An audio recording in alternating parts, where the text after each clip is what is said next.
Jei kažkam dar neteko girdėti, verta priminti, kad jau greitai įsigalios nauji atliekų rūšiavimo reikalavimai, kai atliekos privalės būti išrūšiuotos jų susidarimo vietose. Per artimiausius 3 metus individualiais konteineriais bus aprūpintos privačių namų valdos Lietuvoje.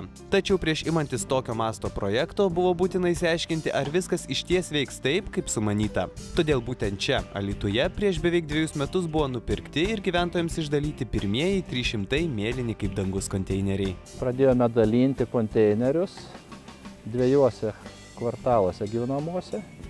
Pradžia tokia, kad atvažiuoji pas žmogų, dienos metu nerandi žmogaus, važiuoji toliau, kas antrą randi žmogų, ką žmogus neturi informacijos, kam reikia, sako, nereikia man, sako, aš turiu ir panašiai. Tačiau sunki buvo tik pradžia.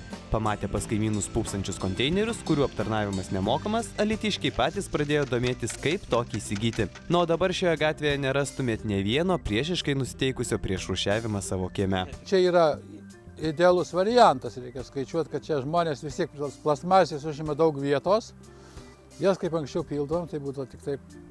Pilni konteineriai, maišai papildomai. Dabar viską išrūšiuoji, iš namųgi nesudėtinga nunešti į maišiuką sudėjus, išpilti į tą konteinerį.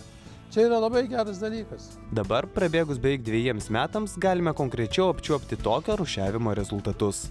Iš 300 konteinerių atvežėm kažkur tai apie 2 tonas antrinių žaliavų, vadinamų.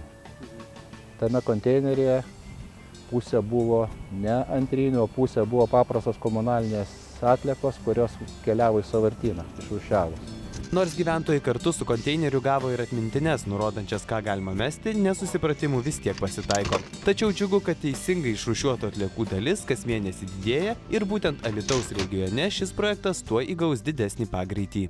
Alytaus regione yra nupirkta savivaldybių visų 20 kažkur tai 9 tūkstančiai nepilnai konteinerių ir jie bus išdalinami. Nauda akivaizdi. Gyventojai džiaugiasi, kad rūšiuojant atliekas neperkraunami konteineriai, o kiekvienas kilogramas jų surinktų antrinių atliekų saugo mūsų gamtą ir taupo kaštus. Per 3 metus tokie reikalavimai įsigalios namų valdose ir kitose Lietuvos savivaldybėse.